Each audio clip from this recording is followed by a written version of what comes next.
Folks, Debbie Heiser here. I am super excited. This week, I am talking to Todd Smith of True Inner Freedom, and he does work with highly sensitive people, or what he calls HSP, and it's very intriguing. So go out to his website too and check out his test. But listen in as we dig into what this means and how you can manage stress levels.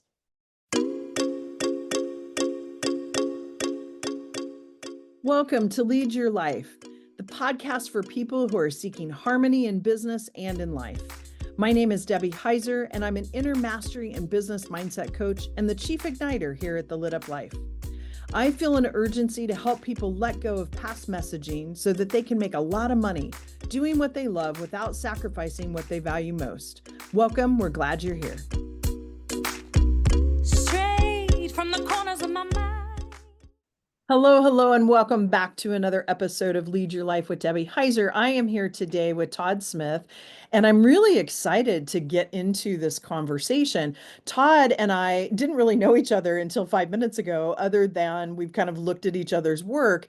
And, all of us that do podcasts that have guests, we tend to put some things out there if someone wants to be a guest to let us know. And Todd reached out to us, and I'm really excited because the work that you do is really interesting and intriguing to me. So we're going to talk a little bit about that, but I'm going to open it up because I feel like people introduce themselves better than I ever would. So Todd, I'm going to ask you to introduce yourself and tell the listeners how you show up in the world. What is it that you do to serve? Thank you, Debbie. It's great to be here. I teach stress management for highly sensitive people, and I'm a highly sensitive person myself. How I show up in the world is I try to do my inner work. I try to do try to get as aligned as I can within myself, and then share what excites me with other people. For some strange reason, stress management has always excited me. Maybe I need it. I don't know. I think that's probably very true. But there's always been an interest in that and in spiritual development, in self-development, in balance in life, taking care of myself. And that's been a theme throughout my life. So now I get to share that with people, and it's a really very fulfilling job. Yeah. So Todd, I'm really interested in knowing, and I love the fact that you brought up the spiritual part of it because I know when I coach, I talk about it's spiritual work that we're doing, regardless of what someone's belief system is, right? There is Yes. spiritual work happening and this inner work that happens. So tell me if you could describe what is, in your opinion, a highly sensitive person. Yeah, a highly sensitive person is there's a trait that's been described scientifically, and it includes depth of processing, it includes a tendency to overwhelm, and it includes a natural tendency for empathy and emotions. We feel emotions more strongly. And then just more sensory sensitivity. So we actually notice more things, the subtle cues, the little changes of expressions, or the changes in lighting or weather. We're affected by all of these things more. Okay, that's interesting. So, because as you know, I mentioned to you before we got on, I went out to your website and there's a test that you can take, and I was in the middle of it. But one of the things that I'm finding is that I notice things, and I notice things that I think about Sesame Street back in the day, and which one belongs and which one doesn't. Like I see Yeah. patterns and what doesn't belong. And I've noticed even in my travels, one of my favorite places to go is Florence, Italy, but I can only stay there for so many days. And then I need to go out into the countryside because just the chaos energy that's there. But what I find too, and this may say more about me than what I am wanting to say on the podcast, but the emotion part of it, like I pick up other people's, but it's just, it's interesting as I'm unlocking that too. So thank you. That's a really intriguing definition. So how did you learn that you were highly sensitive, and you said stress management has always been something that's interested you? Like what started you in this work other than your own work, right? Yeah. Well, I guess several layers to that question. The first is it wasn't only, I'd say maybe 3 or 4 years ago that a friend of mine said, you know, Todd, you might be a highly sensitive person. Take the test. And I did. I'm like, oh my gosh, yes, I definitely am. That definitely Yeah. explains a lot of things. So that's been a recent kind of new addition to my understanding. In terms of stress management, like I learned to meditate when I was 6, and I've been meditating for now about 50 years. And that's just a part of my life. And I grew up, my dad meditated, and it's just been something that has held me through thick and thin on my journey. And then in my 30s, when I got married, I was having some challenges in my relationship. And at that point, I discovered the work of Byron Katie, which is a way to question your stressful thoughts. And it transformed the way I experienced the relationship. And so it's like been one layer on top of another. I studied Ayurvedic medicine for a while, and I got really into learning the subtleties of food and how that can really balance you. I mean, all these things. I just like balance of all kinds. And so yeah, it's been something that's interested me and been something I've been into for a long time. Yeah, that's interesting. And Todd, one of the things that, working with entrepreneurs, sometimes when they feel balance, it feels like, okay, what's going to happen? Because it just feels too equalized and they're not used to that. So I always talk about harmony. So it sounds like your definition of balance is similar, where it's like harmonious living, basically. Yeah, like balance is not a static thing. It's sort of like when you're whitewater rafting or whitewater kayaking, you have to be constantly balancing and balancing and rebalancing, and that's what keeps you afloat, and that's the fun of it. But you have to pay attention. Yeah, that's very true. So you got into this work. Byron Katie, then it sounds like the work that she did, the questions that she utilizes, I think there's four, if I recall, Hmm. the questions that she uses transformed your relationship. And what I find and what I'm hearing you kind of say without coming out and saying it in these words is that when you do that inner work, you heal yourself and you heal others and like past, what's the word I'm looking for? Ancestral, like things that you've learned as well. And it's not just about work or one particular relationship, but it affects everything. And so tell us a little bit about your journey in her work and what made you decide to then carry her work forward. Yeah, I was a photographer at the time, so I was just like thinking, I was going out doing nature photography and I was listening to some tapes I had of hers that also dates me. I don't think they were tapes, they were MP3s, but I still think of it that way.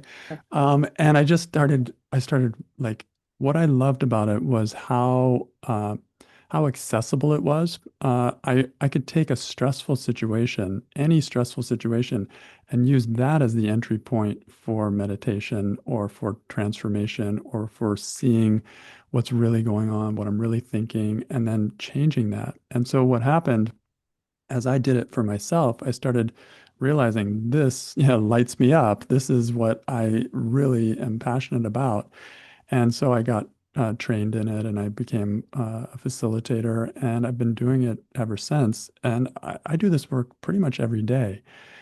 I'll just take any little moment that bugged me. Maybe it's with my relationship, maybe it's with my job, maybe it's with anything. And I use that as a starting point for gaining more clarity and more balance once again.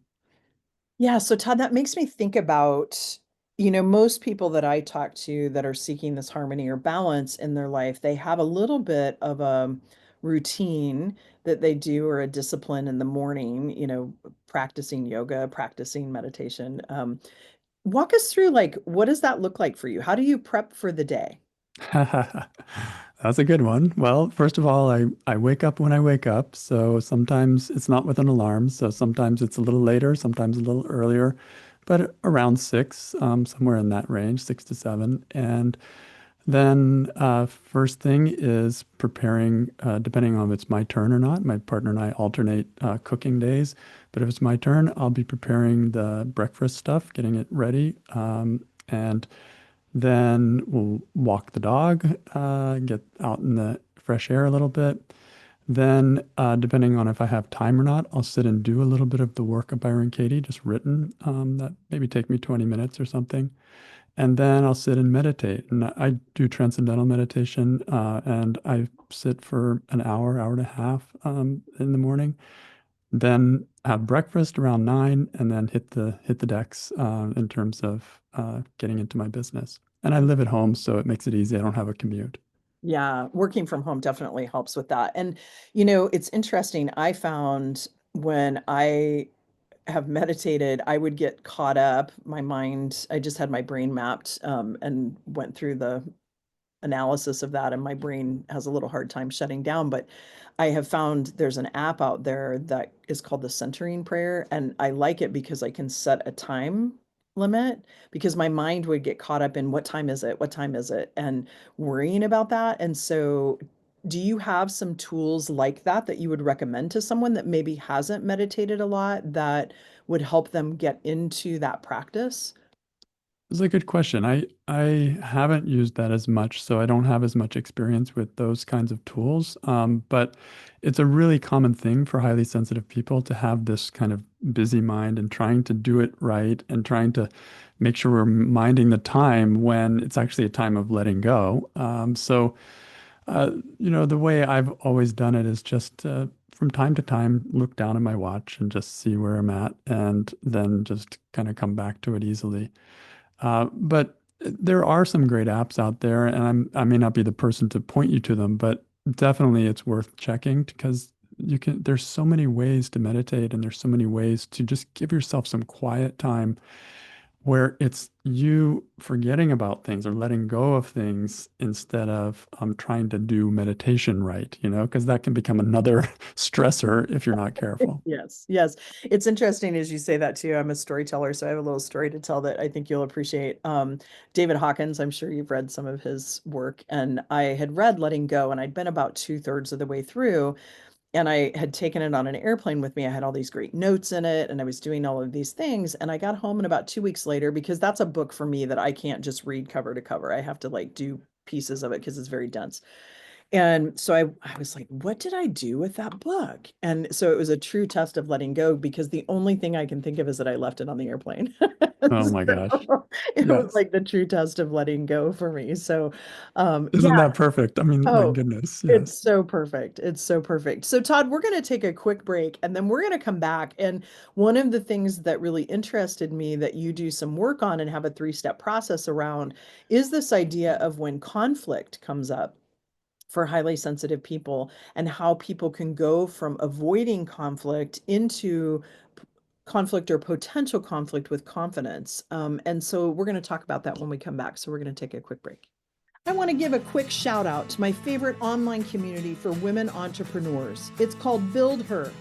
If you've craved a space to connect with other women who truly get the journey, this is your space. We go live monthly for in-depth training on all things business, and it's where you'll get the latest news from the Lit Up Life first. Plus a chance to swap stories, tips, and triumphs with an amazing community of women. It's welcoming, it's fun, and it's where we cheer each other on through every up and down of entrepreneurship. Join us and let's build each other up. Check it out at thelituplife.com/buildher. Welcome back, everyone. Todd Smith is here, and we are talking about highly sensitive people, stress management. And I want to get into that a little bit more too. And I'm kind of anticipating that some of that might be in this next conversation around when we look at conflict. And as a highly sensitive person, how do we approach conflict? A lot of people I know try to avoid it because they think it's going to turn into this big hairball. And sometimes it does, because we live in a world where people are not always honest. How are you? Yes. I'm fine. Really? So we're kind of trained to anticipate that it will turn into something bigger than what it could potentially do. So walk us through that process. And yeah, I'm just going to leave the table to you.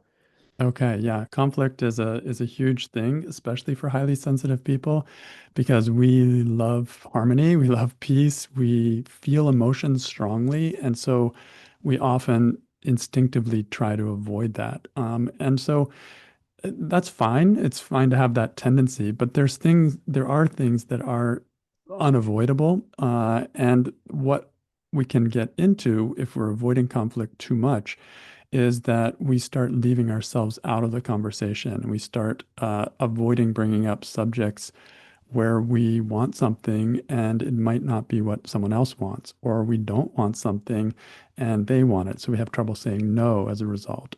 So getting familiar with conflict and how to be okay with it is a challenge for highly sensitive people. Um, Again, I love this tool of the work of Byron Katie because I've I have what would you say, like gone through and processed different conflict type situations with that. And every time I start to see that it wasn't as bad as I thought, or it was really just my mind exaggerating how terrible this is. And when you do that over time, you start to get a certain kind of courage that you can actually go into conflict and hold your own and be okay.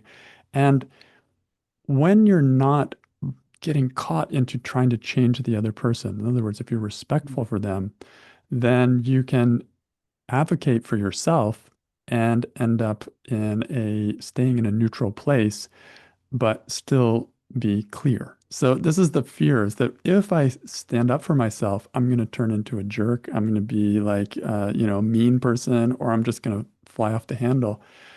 That really only happens if I've suppressed it for so long and then it just builds up and then I blow. Right. But if I'm really clear that I'm and respectful that that other person can make up their mind about their side of it, but this is what I want, then I'm standing on solid ground. And this allows me to begin to interact with somebody in a reasonable way rather than an explosive kind of way. Yeah, Todd, thank you for saying that. One of the things that I coach on is realizing who you are is so important too, and particularly when you go into conflict, because that's that inner work that you're talking about, understanding what you're available for and what you're not available for. I've found to be really helpful too when I go into conflict, because then I can almost, I don't want to say detachment like isn't a disorder, but I can detach from the outcome or the fact of having any kind of judgment against that other person and their journey and what their perception is of something. I remember my youngest sister, who's almost 11 years younger than me, and we were having a conversation one day and bringing up memories about something. And she kept saying, "That's wrong. That did not happen that way." And I finally had to have the conversation. And I said, "You know what? This is not working okay for me, because when I was 20, you were 10. And a 10-year-old and a 20-year-old have very different lenses that they're experiencing something with. It didn't make her memory wrong, and it didn't make my memory wrong. It was just different. It was the same situation, but the perspective was different. And so I've found that sometimes when I can kind of detach and say, "Hey, I'm way okay, Todd, with you doing that. Like, that's perfect. I'm glad that works for you. It's just not okay for me."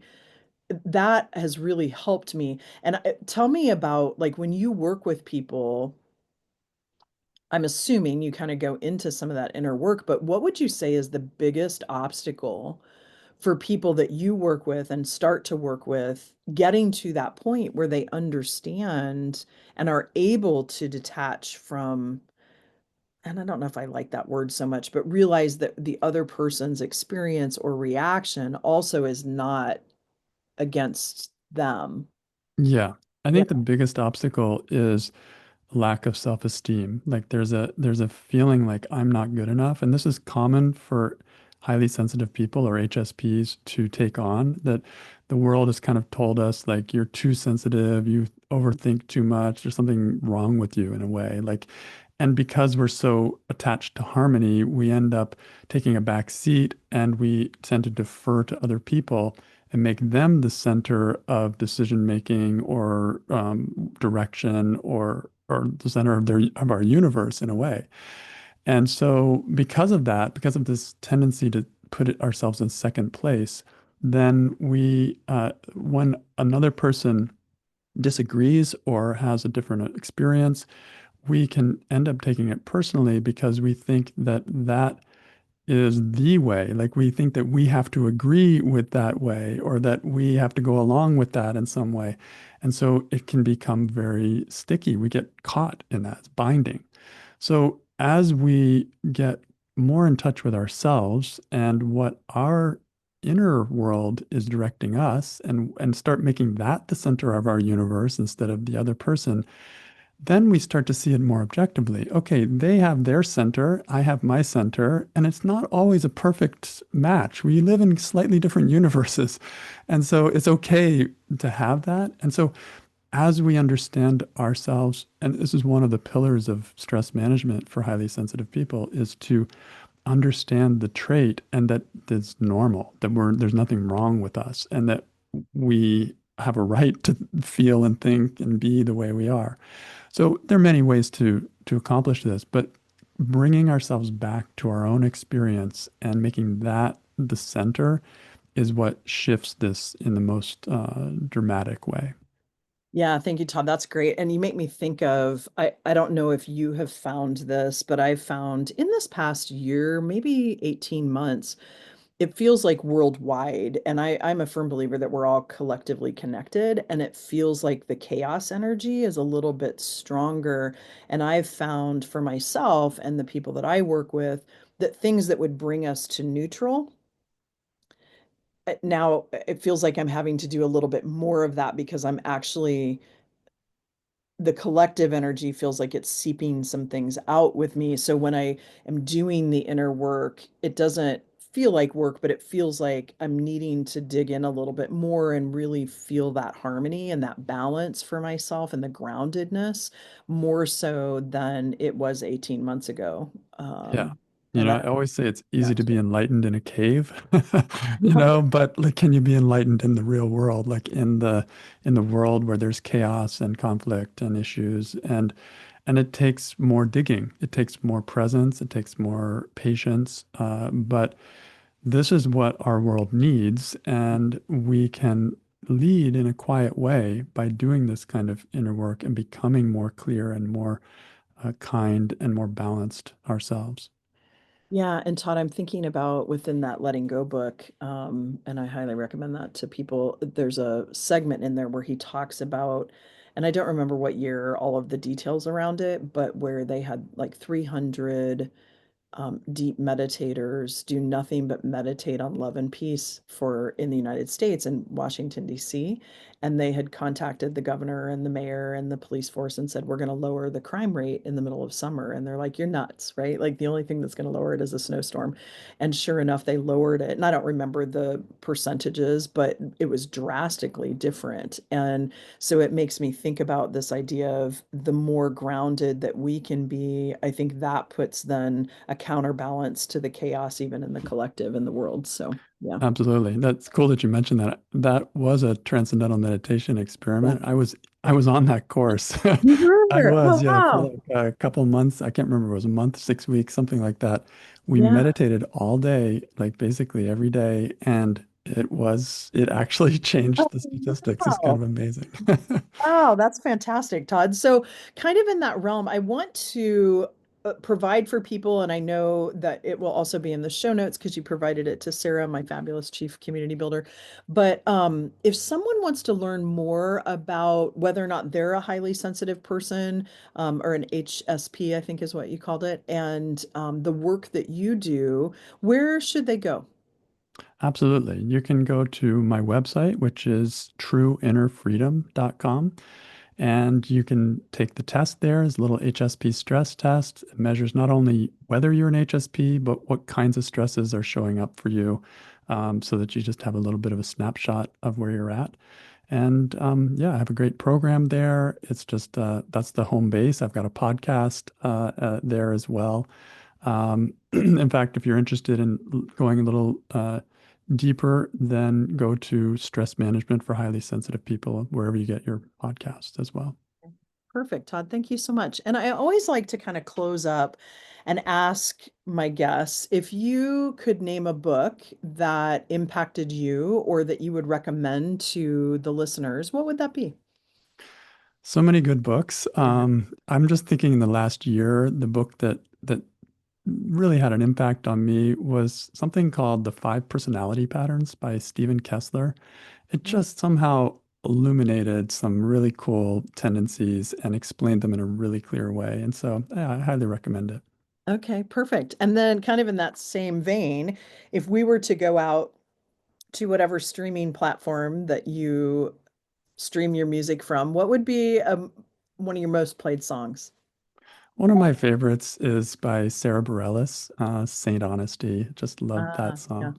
Yeah, fantastic. Well, Todd, thank you so much for being here today, for spending the time with us. And I'm definitely going to be following your work. I find it fascinating. And thank you for being on. My pleasure, Debbie. It's been an absolute pleasure. Yeah, thank you. And for those of you listening, thanks for tuning in and have a great day. And we'll see you in a couple weeks. That's a wrap for this conversation. I'm so glad you've joined us. Remember to subscribe to the podcast so you can catch all of our future episodes, and visit us at thelituplife.com for details on how you can become part of the Lit Up Life community. A quick shout out to my friend Jackie Wilson and her friends, the creators of our amazing theme music. Thanks so much for allowing us to share this perfect song with our listeners. Looking forward to having you listen in to our next episode.